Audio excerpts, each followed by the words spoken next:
러시아가 우크라이나 전쟁 끝낼 카드로 한국과 6차 불곰 사업 추진 충격 상황. 한국 핵잠수함 기술 이전 100%. 러시아 초강 수두자 유라시아 판도 뒤바뀐 이유. 올렉시 레즈니코프 우크라이나 국방부 장관은 지난 8일 서욱 국방부 장관과 통화에서 무기 지원을 요청했다. 군 관계자는 양국 장관의 통화를 준비하는 과정에서 양측 국방부 실무자 간의 현안을 조정했다며 여기서 우크라이나 국방부 측은 150에서 200여 개 품목에 달하는 군수물자 지원을 요청했다고 밝혔다. 이 관계자는 우크라이나 측이 요구한 무기 리스트에는 T-806 전차와 외부에 알려지지 않은 특정 무기체계가 포함됐다고 전했다. 미국 측이 우크라이나에 지원할 수 있는 한국군 무기 리스트를 제공한 게 아니냐는 관측이 나온다. 우크라이나가 국방부가 외부에 공개가 안 된 특정 무기체계를 언급해 군 관계자들도 당황했던 것으로 전해졌다. 한국군이 보유하고 있는 러시아제 T-806는 병역차관을 현물로 갚는 불곰 사업을 통해 1996년부터 30여 대가 도입됐다. 지금은 육군 제3기갑여단에서 일부를 운용하고 있고 육군과 과전투훈련단 KCTC에서도 10여 대가 대한군연대 전차로 활용되고 있다. 이와 관련해 미국이 T-806 전차 등 한국군이 운용하는 무기를 구입해 우크라이나군에게 공급하는 방안을 추진할 수도 있어 이럴 경우에 한국 정부의 대응이 주목된다. 미국은 최근 우크라이나에 무기를 신속히 지원할 수 있게 하는 내용의 우크라이나 민주주의 방어 무기 대여법을 가결했다.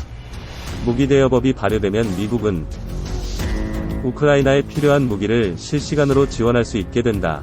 우크라이나는 일단 원하는 무기를 빌려 쓰고 전쟁이 끝난 이후에 그 대가를 지불하면 된다. 정부가 우크라이나에 지원되는 무기를 미국에 판매할 경우 러시아는 한국을 적으로 규정하고 강력한 제재를 가할 가능성이 있다. 또 러시아가 북한과 한층 더 밀착하면서 한미일, 북중 러 구도가 강화돼 남북 관계에 악영향을 끼치게 될 것으로 보인다. 앞서 볼로디미르 젤렌스키 우크라이나 대통령도 지난 11일 국회 화상연설에서 한국 정부에 러시아의 탱크와 배, 그리고 미사일을 막을 수 있는 군사 장비를 달라고 요청했다. 이에 대해 국방부는 방탄조끼, 방탄판, 전투 식량, 마취기, 야전용 지혈대, 항생제 등 비살상용 군수물자를 보낼 수 있다면서 젤렌스키 대통령의 요청을 거절했다.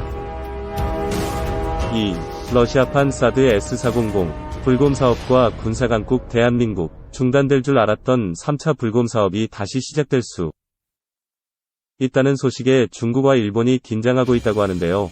사실 한국이 지금처럼 첨단 무기를 개발할 수 있었던 배경에는 러시아와의 불곰 사업이 있었기 때문이라고 해도 과언이 아닙니다.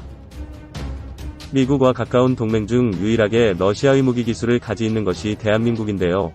이러니 러시아는 미국의 동맹국과 척을 지고 있지만 한국은 미국의 동맹국임에도 불구하고 우호적인 관계를 유지하고 있습니다. 여기에는 러시아가 한국이 앞으로 세계에서 행사할 잠재력을 가지고 있다고 판단하고 있는 것으로 보인다고 해요.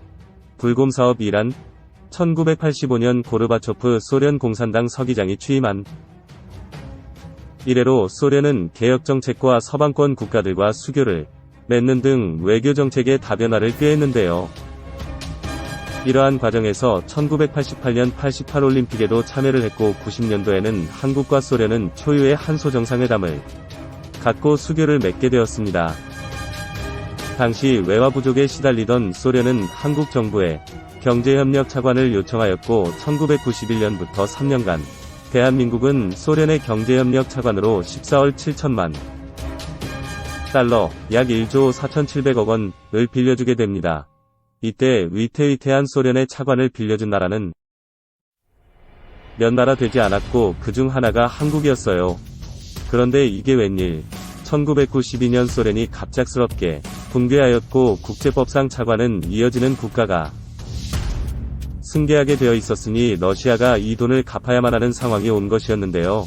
채무를 승계한 러시아 역시 돈을 돌려주기 어려움에 직면하였고 1998년 모라토리움을 선언하자 더욱더 차관 상황이 막막해졌습니다. 러시아는 한국 정부에 현금 대신 러시아가 강점을 가지고 있던 군사장비와 일부 군사기술로 차관 상환을 제안했고 한국 정부 역시 이를 승인하면서 불곰 사업이 진행된 것이었습니다. 이 제안을 받아들인 것이 한국의 무기 개발 역사에 신의 한 수로 받아들여지기도 하고 있습니다. 근데 여기서 재미있는 것이 러시아가 준 군사기술이 한물간 예전의 기술이 아니라 최첨단 무기와 최신 기술이었던 것이었어요. 러시아 육군 최정예 전자 T-806 33대가 부산항에 도착하였는데 이 전차가 수출용이 아니라 러시아 자국용으로만 사용하기로 했던 당시 러시아에서도 몇 대 안 되는 전차였던 것이었습니다. 러시아에서도 몇 대 배치되지 않았던 전차가 개발 직후 순정 상태로 그대로 한국에 들어왔으니 북한에서도 길길이 날뛰고 난리가 나기도 했었다고 해요. 보통 수출용 무기는 자국의 사용 제품보다 다운그레이드 시키기 마련이지만 자국 사용용 순정 제품을 그대로 보내준 러시아 덕분에 한국 엔지니어들은 마음 놓고 구매하고 조립을 해가면서 미국도 부러워했던 러시아의 기술을 모조리 습득할 수 있었습니다. 결국 이 기술을 가지고 K2 흑표전차를 완성시켰고 세계 곳곳으로 수출하면서 한국은 무기 수출국으로 이름을 날리기 시작한 것이었어요. 이후 한국을 러시아의 무기를 역설계하고 그 핵심 기술을 얻는 데 성공하여 K2 흑표전차 뿐만 아니라 한국의 자랑인 현무미사일, 천궁, 신궁 등을 개발하는 데 성공하고 무기 강국으로 발전하게 된 것이었습니다. 3차 불곰 사업. 2013년 블라디미르 푸틴 대통령이 한국을 방한했을 때 열린 정상회담에서 러시아 차관 상환 문제를 주제로 3차 불곰 사업을 논의했지만 잔여 상환분에 대하여 러시아는 전액 방산물자 및 군사기술을 한국에 제공하는 형태로 제안했고 한국은 절반은 현물로 절반은 현금으로 받겠다는 뜻을 나타내며 이견이 좁혀지지 않았어서 합의에 이르지 못한 바 있었습니다. 하지만 최근 한국과 러시아 사이의 3차 불곰 사업 협상이 다시 이루어질 것으로 보이는데요. 이번 협상에서 한국은 러시아의 S-400 트라이엄 미사일 기술 이전을 요구할 것이라고 예상되고 있다고 해요. S-400은 러시아판 사드라고 불리지만 사드보다 더 성능이 우수한 것으로 알려져 있습니다. 사거리 400km의 특히 중 고고도에서 마하 14의 속도로 이동하는 공중 목표물을 요격할 수 있다고 전해지고 있고요. 5에서 10분 안에 전개 동시에 최대 36개의 표적을 겨냥할 수 있다고 하니 공격을 막는 방패로는 이보다 유능한 것이 없을 것이라고 해요. 또한 S-400 하나만으로 단거리 탄도미사일과 중거리 탄도미사일 방어를 담당하는 미국의 패드리어트, 한국의 천궁 미사일 그리고 중거리 탄도미사일 방어용인 사드와 LSAM 역할을 동시에 할 수 있다는 장점이 있습니다. 여기에 낮게 날아오는 순항미사일 방어에도 우수한 성능을 보여 저고도로 한국의 산지계곡 지형을 타고 들어오는 순항미사일도 문제없이 요격할 수 있다고 해요. 또 거기다 S-400 미사일과 함께 운영되는 레이더는 스텔스 기능을 무력화할 수 있다는 엄청난 장점을 가지고 있다고 하는데요. 스텔스 기능을 가진 비행체를 감지할 수 있고 한꺼번에 100개의 목표물을 추적할 수 있으며 항공기와 미사일 등 동시에 6개 목표를 타격할 수 있다고 하니 이 또한 괴물이 맞는 것 같습니다. 한마디로 S-400은 만능 방어 시스템이라고 볼 수 있는 것이었습니다. S-400만 있으면 북한뿐만 아니라 중국의 순항미사일이나 일본의 F-35 같은 전투기들도 한국에는 무용지물일 수밖에 없는 상황인 것이죠. 현재 러시아는 S-400을 중국과 터키에 판매한 적 있지만 다른 나라의 자국산 무기에 대한 기술 이전은 극도로 꺼리라고 있다고 해요. 하지만 한국과의 경제 협력 관계를 생각한다면 S-400의 기술 이전도 가능할 수 있다는 의견들이 나오고 있는데요.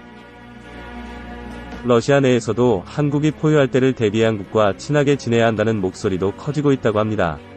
세계적인 군사강국이 되어가는 대한민국인 것 같아 마음이 웅장해지는 것 같습니다. 3차 불곰 사업도 잘 이루어져서 중국이든 일본이든 다른 나라들이 한국을 무서워하며 벌벌 떠는 모습을 꼭 보고 싶네요.